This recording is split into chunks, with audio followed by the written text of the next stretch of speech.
गर्भपात कराया हो, डीएनसी कराई हो, कभी गोलियां खाई हो, कभी गरिष्ठ पदार्थों को खा करके आपने अपने गर्भस्थ शिशु का हनन किया हो, यह संकल्पी हिंसा बहुत बड़ी है। जैन दर्शनकार तो इस संकल्पी हिंसा का बहुत उच्चतम प्रायश्चित देते हैं। दंड की व्यवस्था भी बिल्कुल अलग है। मतलब गर्भ के अंदर कोई शिशु मरा, उसको पूरी संस्कृति में, समाज में हत्या का रूप नहीं दिया जाता। लेकिन जब आप गुरुदेव के पास कभी जाएंगे तो आपको एक मुनि की हत्या का दोष लगता है।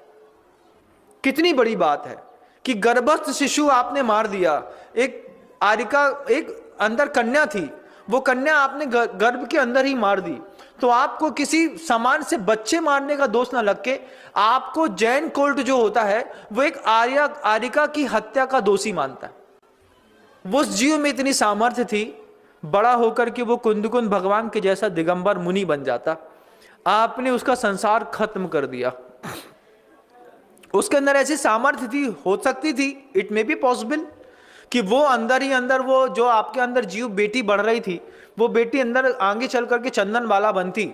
जब कभी भी आप इसका प्रायश्चित गुरुदेव के समक्ष जाकर के करते हैं तो एक मुनि की हत्या या एक आरिका की हत्या के बराबर प्रायश्चित आपको वहां पर दिया जाता है।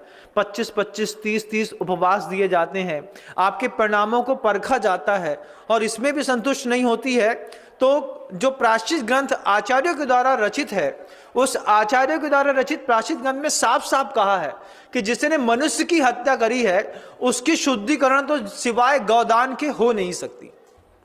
उसके लिए गायों के दान की व्यवस्था भी बताई गई है। कभी 5 गाय के दान की व्यवस्था, कभी 25 गाय के दान की व्यवस्था, कभी 50 गाय के दान की व्यवस्था।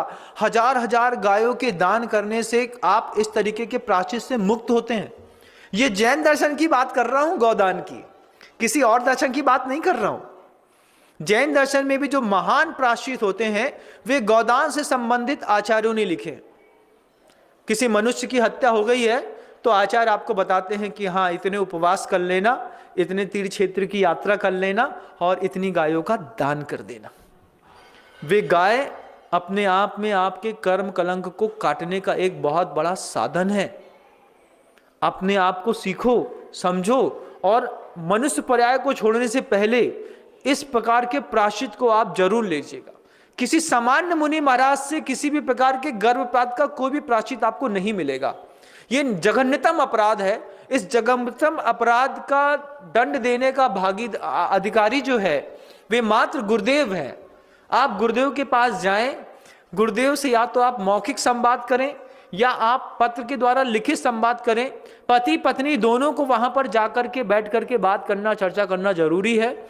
और पर्याय छोड़ने से पहले इस तरीके की संकल्पी हिंसा का प्रायश्चित लेकर के पर्याय छोड़ेंगे, अगली पर्याय आपको जरूर अच्छी मिलेगी।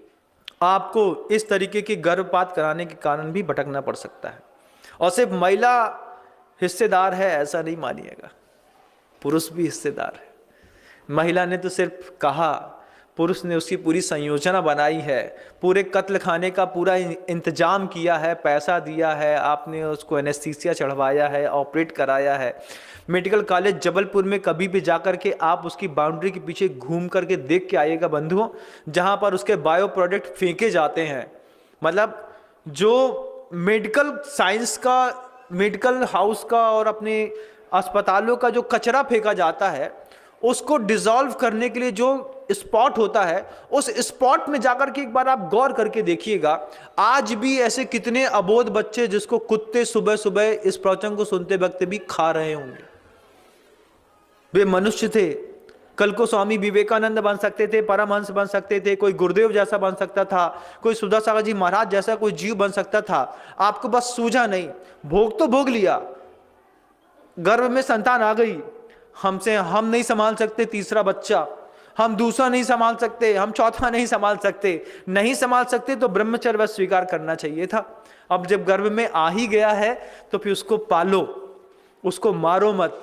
उसको मारने से वो तो पर्याय छोड़ के चला जाएगा, लेकिन मारने के कारण तुमको जो पाप पड़ेगा वो पाप तुम अगली पर्याय में भी भोग नहीं पाओगे।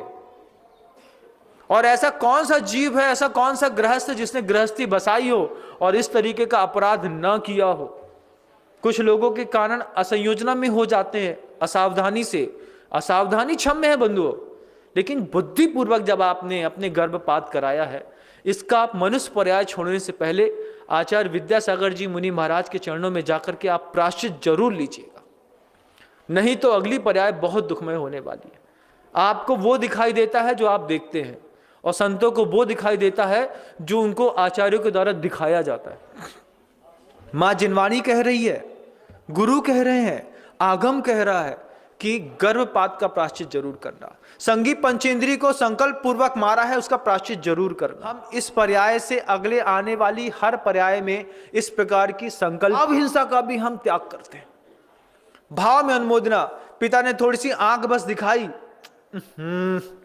इतने में बच्चा समझ गया, अब ये बोल रहे हैं कि इसको गिरा दो।